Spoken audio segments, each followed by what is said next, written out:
Hello, my name is Marialuisa Diaz de Leon, and my mythologium's presentation is Creativity's Womb and Tomb, an ode to the sacred wisdom of the pelvis.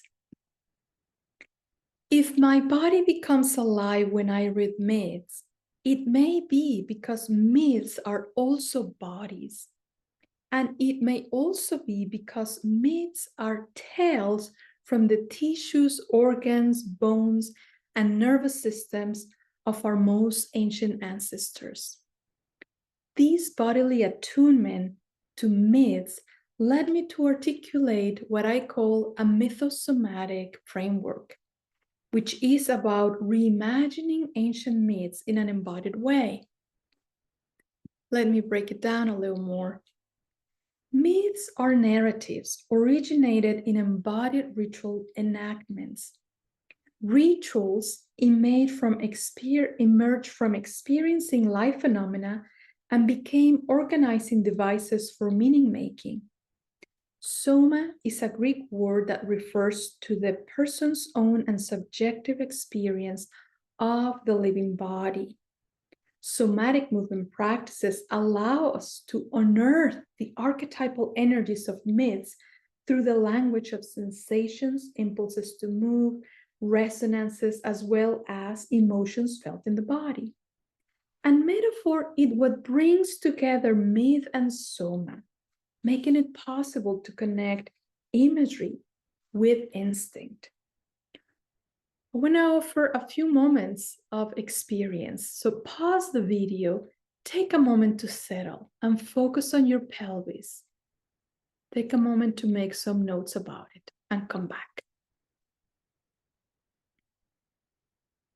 And now, what happens when I say below the waist is the mythic underworld of the body? Pause the video and notice what gets evoked. Below the waist is the mythic underworld of the body. In various mythologies, the underworld is the realm of the dead, and it is also where fertility and new life springs.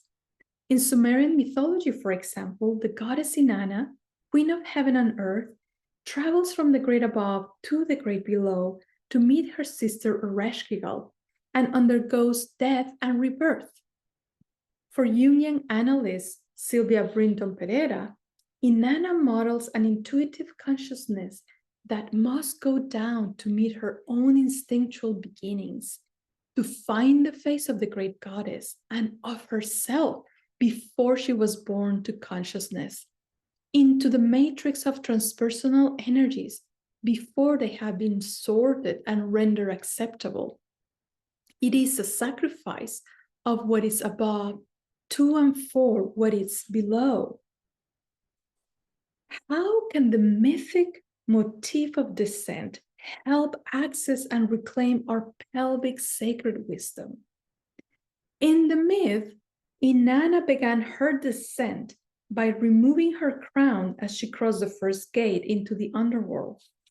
In the same way, through a mythosomatic framework, we remove and set aside ideologies about the pelvis in order to experience its sacred and embodied wisdom.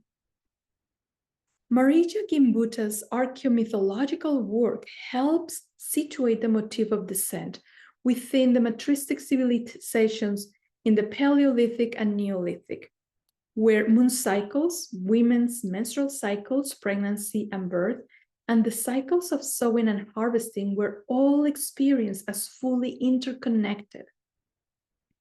The great mother goddess, who gives birth to all creation out of the holy darkness of her womb, became a metaphor for nature herself, the cosmic giver and taker of life, even able to renew herself within the eternal cycle of life, death, and rebirth, said Gimbutas. The rituals that initiated humanity into the consciousness of birth, death, and rebirth have been connected to one of the earliest archaeological evidence of triangular stones placed above burial sites dating between 100,000 to 40,000 years ago, according to Gimbutas. Those triangular stones were the earliest depiction of the womb of the great mother goddess. Gimbutas examines burial sites from all Europe and finds stone carvings of wombs, uteros, and vulvas adorning the entrances and walls of burial chambers with long passageways evoking birth canals. Gimbutas also found red clay as decorative painting, representing blood and menses in menses and childbirth, various depictions of the bucrania in the walls of the hypogeum, and symbols of the regenerative power of the female pelvis, such as ram horns, owl heads, double spirals, etc. Gimbutas concludes, the tomb was a place of healing, both of the living and of the dead, a place where the goddess not only held the lifeless body, but regenerated the death into new life. Gimbutas' work has been instrumental in the work of Casilda Rodrigañez Bustos, Spanish birthright educator and advocate. Rodrigañez reimagines the female figurines in Gimbutas' archaeological findings as evidence of direct veneration of women's body in Neolithic civilization, and as expressions of a gaietic consciousness that emanate from the womb's pulsation in a woman's body, a womb that even after birth surrounds the mother's body and that of the newborn. This indicates a somatic way of knowing of the central symbiotic and sacred relationship between mother and child, where the bodies are continuous with one another and with the environment. With the advent of patriarchal civilizations, the bonding function of the uterus and the social function of women were paralyzed, and the womb-centered consciousness was replaced by the heart and later by the executive function of the brain. The result is a collective forgetting and dissociation by sublimating the feminine and repressing the libido. Inanna and Archeological are living in different realms, head and pelvis. Pause the video again. Take a moment to sense both your head and pelvis, the shape, the size, and bone structure.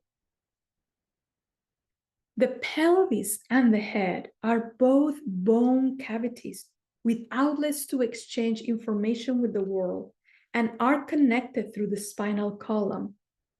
Anthropologist Brian Stross points to the Mesoamerican Indians' tradition of carving masks out of animal pelvic bones, suggesting their awareness of the resemblance between the skull and the pelvis. In particular, Stross' archaeological findings point to the importance that the sacrum bone had in Mesoamerica, and it was related to sacredness, resurrection, and fire. Let's imagine together the pelvic mask donned in ritual context as a way of entering the liminal space, a different way of knowing and perceiving the world, and an attempt to inhabit the mystery within the pelvic realm. In the same way, somatic movement practices can lead our attention to descend to the sensations and movements in our own pelvis. When the head enters the pelvis mind, we enter into the sacred wisdom of the goddess. As Inanna, we can descend into the great below of our pelvis and listen to its sacred wisdom. Take a moment to locate your coccyx and imagine that at the tip of the coccyx, there is a paintbrush. Play music if you like, and let your coccyx lead you into a dance. You can email me and share your experience with me if you choose to do so. Thank you.